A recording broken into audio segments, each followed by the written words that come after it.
एक हरे भरे बगीचे में, जहां चारों ओर रंग बिरंगे फूल खिले रहते थे, वहीं एक मेहनती मधुमक्खी और एक सुंदर तितली रहती थीं। बगीचा गुलाब, सूरजमुखी, चमेली और गेंदा जैसे फूलों से भरा हुआ था। सुबह की हल्की धूप में तितली अपने रंगीन पंख फैलाकर इधर उधर उड़ती रहती, जबकि मधुमक्खी सुबह से ही अपने काम में लग जाती। तितली को अपनी सुंदरता पर बहुत गर्व था। वह हर किसी से कहती, देखो मेरे पंख कितने सुंदर हैं, मैं जहां जाती हूं सब मुझे देखने लगते हैं। वह दिन भर फूलों पर बैठती, कभी इधर तो कभी उधर उड़ती, बस आनंद लेती और गुनगुनाती रहती। उसे काम करना बिल्कुल पसंद नहीं था। दूसरी ओर मधुमक्खी बहुत मेहनती और अनुशासित थी। वह हर दिन सुबह सुबह फूलों से रस इकट्ठा करती और उसे अपने छत्ते में जमा करती। वह जानती थी कि मेहनत से ही जीवन सुरक्षित और खुशहाल बनता है। कई बार तितली उसे देखकर हंसती और कहती, इतनी मेहनत क्यों करती हो? जीवन का मजा लो, मेरी तरह आजाद उड़ो। मधुमक्खी मुस्कुराकर जवाब देती, मेहनत ही असली आजादी देती है। आज जो मैं कर रही हूं, वही कल मेरा सहारा बनेगा। लेकिन तितली उसकी बातों को गंभीरता से नहीं लेती। समय बीतता गया, मौसम बदलने लगा।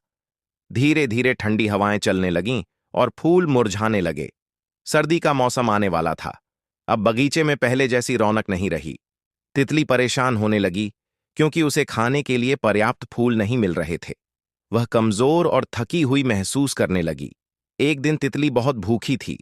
उसने मधुमक्खी को अपने छत्ते के पास देखा, जहां शहद भरा हुआ था। तितली ने शर्माते हुए मधुमक्खी से कहा, बहन, क्या तुम मेरी मदद कर सकती हो? मेरे पास खाने को कुछ नहीं है। मधुमक्खी ने दया भाव से तितली को देखा और कहा, मैंने तुम्हें पहले ही कहा था कि मेहनत जरूरी है। फिर भी मैं तुम्हारी मदद करूंगी। उसने तितली को थोड़ा शहद दिया। शहद खाकर तितली में नई ताकत आ गई। तितली की आंखों में पश्चाताप के आंसू थे। उसने कहा, मुझे माफ कर दो। मैं अपनी सुंदरता और मस्ती में इतनी खो गई कि मेहनत का महत्व समझ ही नहीं पाई। आज मुझे एहसास हुआ कि बिना मेहनत के जीवन मुश्किल हो जाता है। मधुमक्खी ने प्यार से कहा, गलती समझ लेना ही सबसे बड़ी सीख होती है। अगर तुम चाहो तो अब से मेहनत करना सीख सकती हो। तितली ने मधुमक्खी की बात मान ली और निश्चय किया कि वह अब समय का सही उपयोग करेगी। अगले दिनों में तितली भी फूलों की देखभाल करने लगी। वह पौधों को परागण में मदद करने लगी और प्रकृति के काम में अपना योगदान देने लगी। अब वह सिर्फ सुंदर ही नहीं, बल्कि उपयोगी भी बन गई थी। उसे यह समझ आ गया कि असली खुशी सिर्फ दिखावे में नहीं, बल्कि अपने कर्तव्य निभाने में है। समय के साथ तितली और मधुमक्खी अच्छी मित्र बन गईं।